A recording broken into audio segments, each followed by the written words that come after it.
Hi. The title of this talk is a bit of a stretch, but at the same time, it is functionally accurate. It was originally just going to be specifically how this company has been misbehaving recently, but scope creep got to me. We'll get to that. First of all, for those of you who may not know me, hi, my name's Del. I was the president of Anisec last year. I am there no longer. This is why Loto has been so much better this year. I finished my degree at Napier. I did BEng computing, and I graduated last summer. I'm currently doing IT work for the guys rebuilding Northbridge. No, I will not share insider information as much as I am tempted to.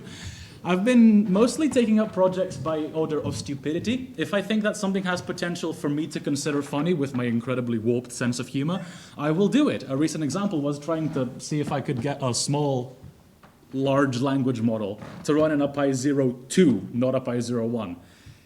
It kind of worked sometimes. I had to set up ZRAM compression and the CPU would crap itself in panic every time, but it kind of sort of sometimes worked.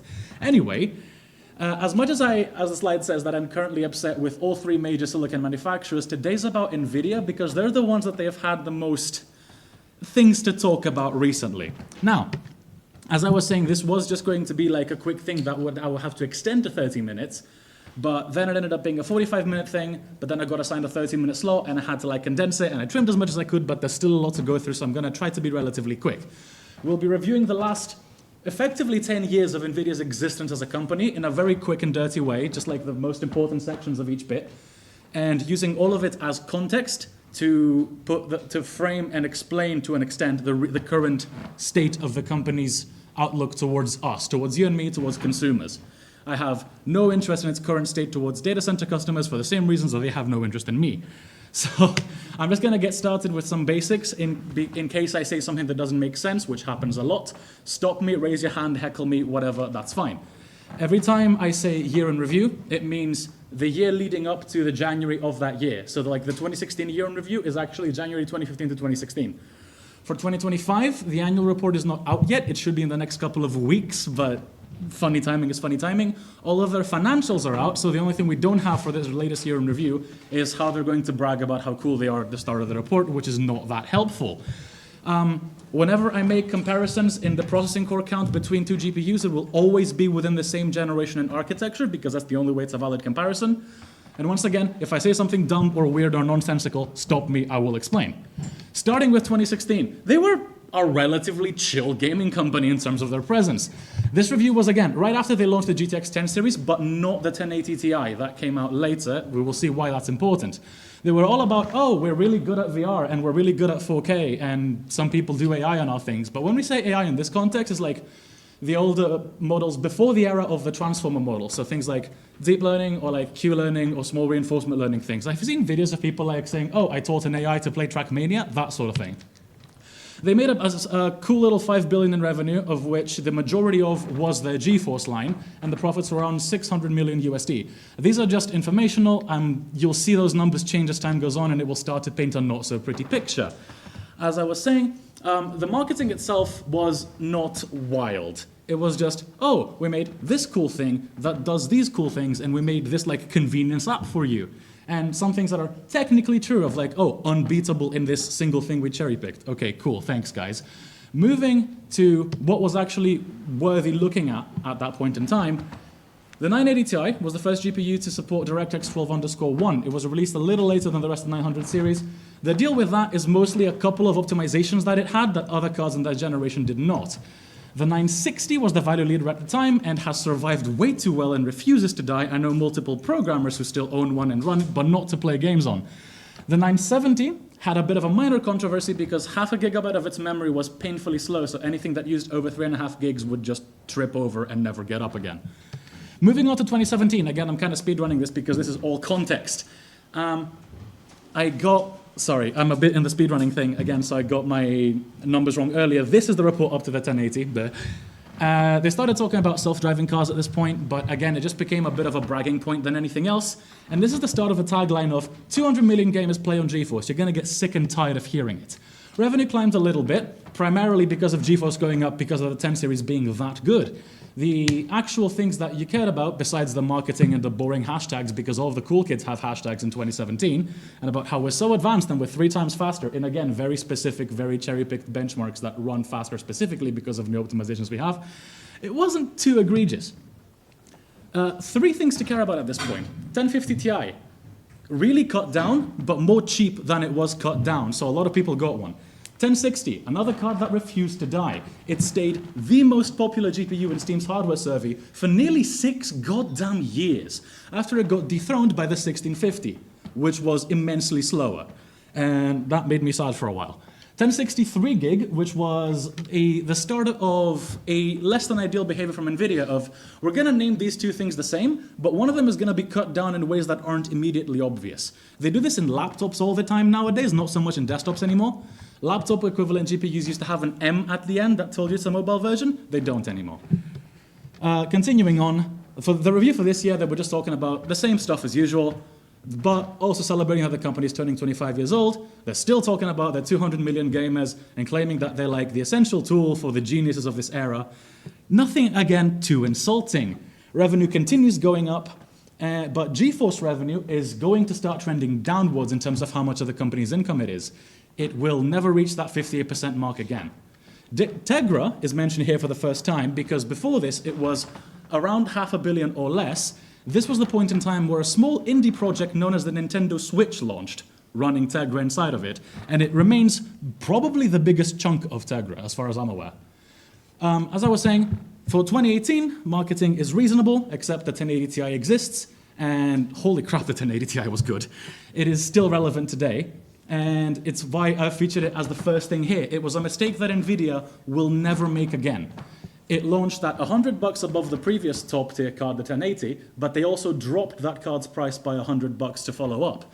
It was effectively their big turbo professional flagship card, just slightly slower to the point where you would only get it in really specific benchmarks, and it was less than half the money. It was around half the money, sorry. So a lot of people got one. Most of the people that got one did not regret it. There are cards released nowadays in the lower mid-range that are still in the same performance bracket, sans some newer optimizations they have. Moving on to 2019, oh boy, here comes the ray tracing. This was an interesting point in time because, first of all, now they say that there's more than 200 million gamers on GeForce. God damn it, guys, find a new tagline. It was the first time that one of the things in the review had the word magic in it, which is never good for a semiconductor company, Apple. And this was also the first report that they opened with the phrase, "Dear Nvidians and stakeholders." I've never heard that word before. If anybody has a definition, please DM me it. Revenue is still going up, but around $2 billion a year. GeForce is still a majority. Tegra is stable. Data centers are starting to climb. And if you've noticed, their profits are going up pretty damn hard. Now, marketing for the RTX series was kind of where Nvidia started just pulling out all the stops. You know, how they said for the 1080 Ti was like, oh, it's 3 times faster. Well, the 2080 Ti is now 6 times faster in our cherry-picked benchmarks because we ran a card that can ray trace in hardware versus one that can't. So that's lovely. Don't worry about the fact that, like, at launch there wasn't a single game with RTX enabled on it, and that when DLSS 1.0 first launched, it looked like crap. It doesn't matter. That DLSS 2.0 bit, they added that to the website later, after they actually updated it to look good. Better than TAA, which is not a high bar, but it is a bar. Moving on here. The 2080 Ti was notable at a negative light because it was the same price as the last gen Titan XP without actually being the biggest card in the generation. The Turing architecture's Titan, the Titan RTX, was actually $2,500 US, which a lot of people had their jaws drop on the floor at the time. Little did we know. The 2060 happened a little bit later, going towards actually into 2019. And it was a card that launched for $350 USD and was actually, in a lot of cases, faster than the 1080. It didn't dethrone the 1060, but this isn't a positive note because it's still a pretty damn good entry-level card. 5.5 years after it launched. So history tends to repeat itself with some good stuff like that. And the 16 series in its entirety, I'm going to put this as a negative note because they could have just launched a 2050. If you're going to make a thing that makes slow cards perform a bit better, such as DLSS, and then not give it to your slowest cards, what? Okay, pretend that makes sense. And the worst offender of the bunch was the 1650 that I mentioned. It was the card that eventually dethroned the GTX 1060 as the world's most popular GPU, except whilst being a solid like 25 to 30% slower, and also slower than a competing AMD card from 3 years before it. So people weren't happy with that one in terms of its performance, but a lot of people bought it because they had no other choice. 2020, RTX 30 series isn't out yet, so ray tracing is still expensive and slow. GeForce is losing money, well, most of the company is. What do? Instead of comparing year to year in our annual review, we'll compare Q4 to Q4, 2019 to 2020. Only because all the other quarters' numbers are down, but these two are up, so it still looks like we're going up. They keep dragging out the hype train for RTX and all the new cool stuff of supposedly their awesome AI features of like Metropolis, which was a computer vision thing, and Isaac, which I have actually forgotten, forgive me, even though I did read up on it for this presentation. And then all the actually interesting things that you could hand over to a developer and have them make something terrifying with, like, you know, their 5G radio processing libraries or actual genome sequencing acceleration for biologists that know how computers work, or who know people who know how computers work. Those were just a little side note in a small box in the side of one of the pages in the bottom left corner. That was it. This is also a thing that Nvidia keeps doing. They make some really cool stuff sometimes, but never actually give it that much time in the light. Revenue has gone down this time around, including GeForce, and so have profits, and GeForce is teetering on the edge of no longer being a majority as of the 2020 review. Marketing is basically the same, except they relaunched the 20 series and they called it the 20 series Super, where the only meaningful thing in the next slide here was the 2060 Super, because it actually had 2 more gigs of memory than the card it replaced. Everything else was basically the same and $100 cheaper. Boring, not bad, but boring. And some people were a little untrusting of whether this would happen again, but it didn't really become a major controversy or anything. It's like, are they gonna keep launching the new thing and then rug pulling us with something that's $100 cheaper? No, not really. It happened once more, later on. 2021, as in January 2020 to January 2021, for those of you who might remember, was the time of the second great crypto crisis. And so things that launched at a base price of, let's say, $500, you would find them for more than double that. I'm using American terminology here because I'm used to seeing all the marketing there and hearing things from people in the States about the state of things, forgive me. This is the first time that I saw something worrying in one of the reviews. This statement right here, Nvidia is quote unquote not just a gaming company anymore. The company that built itself on its ability to make gaming hardware is claiming that it's no longer that. And that's going to grow into something else pretty soon in like 2 more years. And oh yeah, they said the 200 million gamers thing again. Okay? And at this point, they're trying to get more and more and more enterprise customers because they're sensing that something's about to go big. They've noticed back in 2017 that the transformer models became a thing and that AI is slowly becoming more and more of an industry trend that is about to explode. So whilst everyone is busy buying scalped GPUs for obscene prices because there's nothing else to get if you want an upgrade, Nvidia is realizing, oh, we can retarget. And so whilst the revenue starts climbing again, and they actually stop reporting Tegra revenue, sorry about that, so actually that data just does not exist anymore, and GeForce finally loses its majority of being Nvidia's revenue.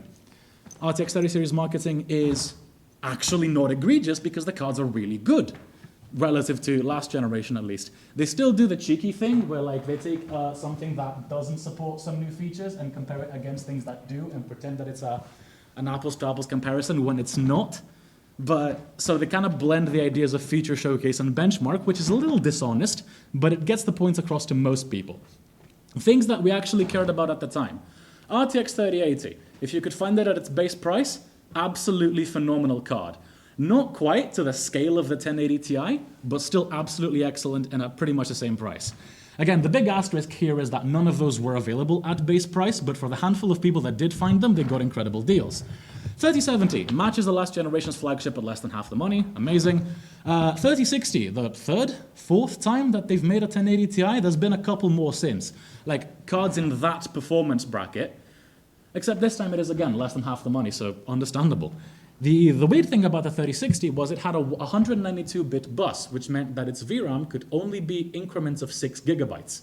So that was a 12 gigabyte card, and then everything above it was 8 or 10 or also 12. If you wanted to get more than 12 gigabytes, you had to buy an AMD card or a 3090 for 5 times the money, which was weird. The 3070 Ti, I'm only mentioning it because of how it kind of flew under everyone's radar, even though it was horrid. It was almost the same as the 3070, like single-digit performance uplift, but it cost $100 on top. It was the opposite of a super refresh. Oop, double, sorry. 2022, yeah, this is where things get, let's say, interesting. Again, you'll see all of these things like starting to creep into the text as time goes on. AI is becoming the big trend. Nvidia has bought Mellanox, which is another manufacturer of embedded systems, which ends up being a pretty big move for them in terms of getting useful stuff out of their manufacturing. They throw in the term metaverse once in the report. I control F'd, it was only once. And this is the point where all of the coverage they're getting from the partners, from media, from basically everybody who actually cares about Nvidia is majorly not about gaming and majorly specifically about AI. And they did launch a really cool thing in that section. It will be the one time I pay attention to data center. They launched a custom CPU model called Grace and a custom GPU architecture called Hopper, and they managed to get the two to work together with a really high-speed link. That made for an awesome data center product that sold wild and was actually really impressively engineered. Revenue's flying. And GeForce is going further down in terms of how much of its revenue is, of how much of NVIDIA's revenue it is, sorry, words. And at this point, even though, again, since the last report, there's not been any releases besides the 3080 Ti that we don't talk about, the profits are going up because data centers, in terms of how much money they're raking in, have gone to beyond double what they were last year. This will keep happening. This is also the peak of GeForce revenue in the past 10 years that I've searched. This 12.46 number will never be reached again by GeForce. Again, as I was saying, the 3080 Ti launched. We don't talk about it. It was $1,200 for some reason, even though it was barely faster than anything. And the 3050, you know how I said they should have launched a 2050 like 2 years ago? Yeah, that's exactly what that was, except 2 years later. And it was the same price as the thing it was replacing, except it supported upscaling. Thank you guys, very cool. 2023, this is where it gets funny and where it starts getting anti-consumer in a way.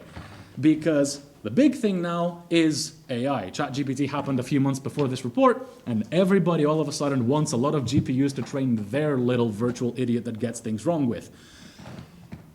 Sorry. I need to catch my breath. NVIDIA has realized everybody is going to want these. So NVIDIA has also decided to themselves, well, we're going to make them for everybody. And by them, they mean data center products, because it's just companies that care about all this. Again, they debut an incredibly cool thing, QLitho, which is a GPU acceleration library for people who actually design and architect semiconductors. And they make it a side note, and they mention it once in the report. Thanks, guys. Very cool. Once again. Revenue is actually stable versus last year, but GeForce is going down and data centers are going up once again. That is a trend, and it's a trend that's going to continue. GeForce is barely a third of the company's revenue now. We do talk about the 3090 Ti because it was an insult. It was $500 above the card before it, and it was basically the same thing, and they replaced it within a few months anyway. The controversial things. The RTX 4080 12GB, which got unlaunched, another word that doesn't exist, and then returned as the RTX 4070, even though the chip inside is actually a 60 class card and they're selling it for 600 American bucks.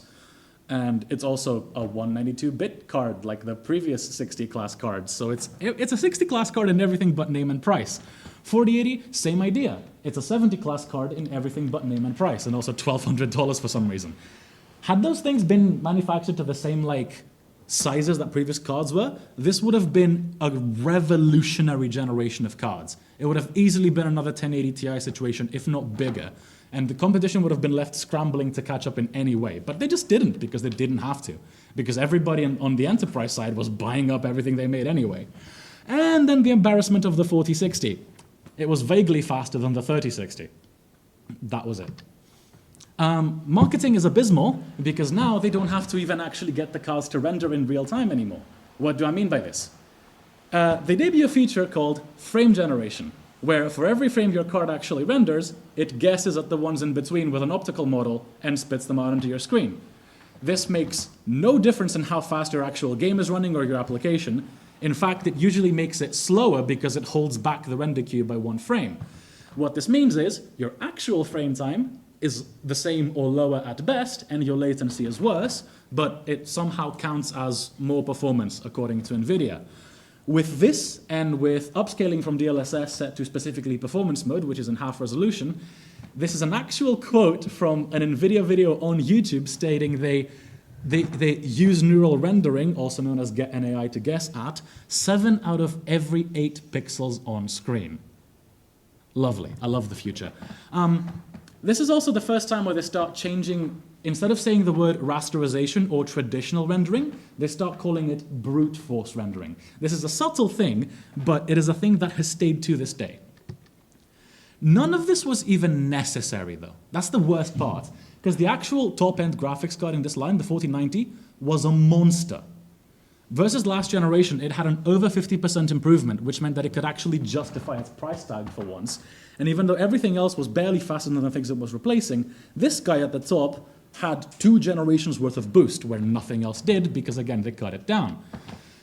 Is the thing I mentioned earlier of like a 4080 of this scale would have been terrifying. But at this point, if you have your enterprise customers and you've got a singular flagship that is technically the best, as long as you've marginally improved everything else, you don't have to improve beyond that. As long as you're keeping up with competition or like being slightly ahead of them, you're technically ahead, so you're fine, you're winning.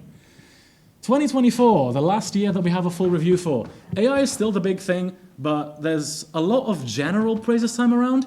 Is like, oh, they're incredible, and they're bringing forward the next industrial revolution with no context or explanation whatsoever. Nvidia also says, oh yeah, we should put our AI in every industry and enterprise. Okay, guys, lovely. Yeah, the same thing I said earlier, if everyone should have our things. Revenue is flying upwards, and GeForce is barely a sixth of it, while data centers are almost 5 times what GeForce is. They don't have to worry about their consumer division anymore, basically.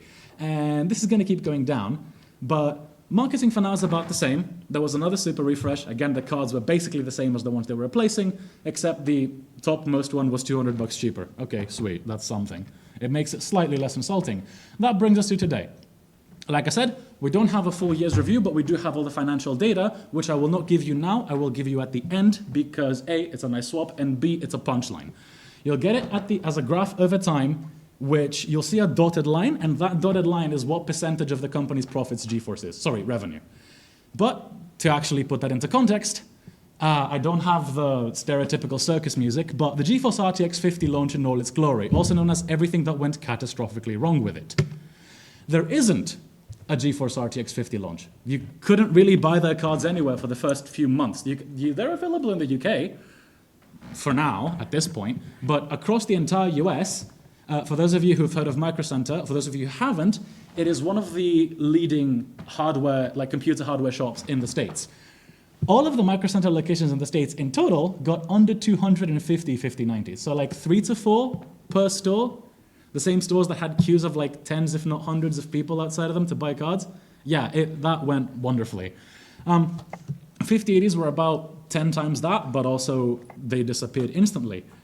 And at the time of writing, which was last week, things have kind of normalized in this country, but that's also because basically whoever wanted to get a GPU at this point has gotten one, and everybody else has realized it's really not worth to upgrade to a thing that costs $2,000. So, continuing on, recommended pricing basically does not exist. The launch was an absolute mess, not because cards didn't exist solely, but also because the ones that did exist were going up 3.5 times the price. Some companies, Asus, MSI, started bundling things that they never actually managed to sell with the GPUs to get them out at obscene prices, and people still bought them. Some cards weren't even built correctly. There were actual missing chunks from the chip inside the GPU. This was first found in laptops, and then in 5070s, 5070 Ti's, and 5090s. And then someone reported the 5080, and Nvidia took like another 2 weeks to acknowledge it. The performance loss was small, but significant, relatively speaking, and it was still just a thing of not getting what you actually paid for. The power connector is a joke. The spec for the power connector, the way it's made, the actual 12-pin plug that you put in the card, does not allow the card to balance current between the 6 wires, meaning 4 of the wires could be doing nothing or next to nothing, and the other 2 could be basically melting. Or in a simpler way, you could cut 5 of the 6 12-volt wires giving power to your card. The card would have no idea. It would try to draw like 575 to 600 watts off of a single wire that's about this thick and promptly catch fire. PCI Express 5.0, just the latest version of the interconnect spec. Really fast, really cool. But the way they've built their cards means that there's a signal integrity issue in the way that it is actually connected to the card itself, which people are suspecting might be the culprit for a lot of people's instability. Now, they got instability in terms of flickering, black screens, crashes, all the usual stuff. If you set the card down to PCI 4.0, it would run fine. But so many people have no idea how a computer works in terms of deep settings or how to go into their BIOS. If you're just Joe Average who buys a 1590 for $2,000 and plugs it into his computer and gets instability, you're not going to try to fix it. You're going to think it's broken and send it back. And if you set it down to PCI 4.0, cool, it's going to work for most people. This happened to a friend of mine, and you're not losing any meaningful performance. But this is still a pain point.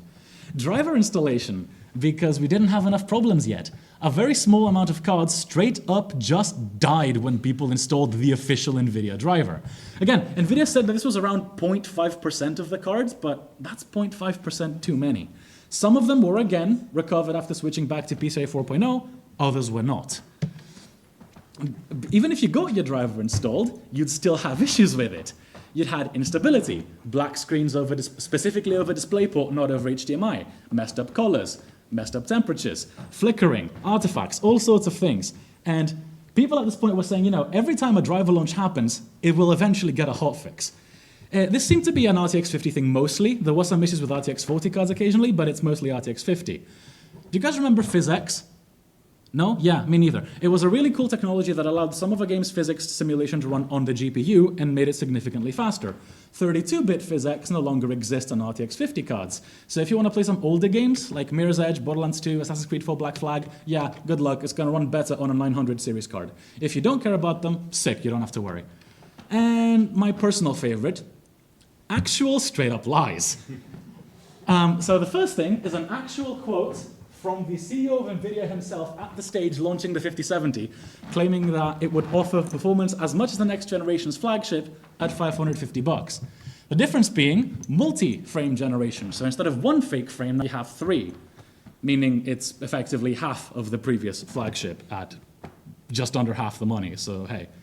The claim they made, the second one about the 5060 Ti being 50 times faster than a 1060, if it wasn't obviously crap, that would make it an order of magnitude faster than the flagship. I mentioned the missing hardware issue earlier. It wasn't just laptops, it wasn't just the GPUs, they said it's basically everyone. And I spoke about frame generation earlier as well. It's frame interpolation, the thing some TVs do where like they split the interlaced frames in half and put one after another to smooth it out. It's not that, it's a much nicer version of that. Think of it as motion blur 2, the thing we have to like smooth it over to make it look like we have performance that we don't have.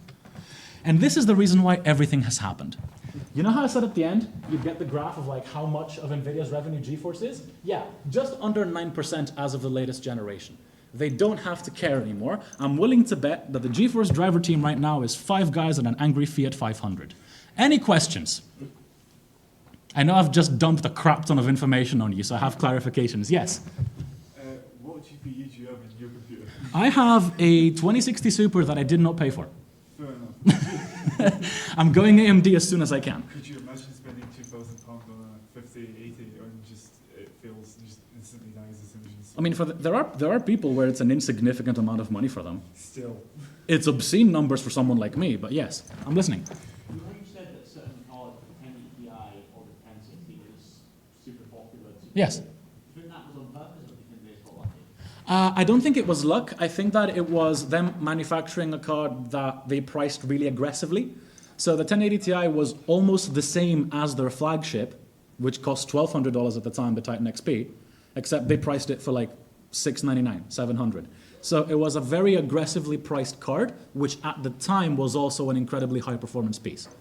Or for the 1060, it was just by far the best value for money on the market.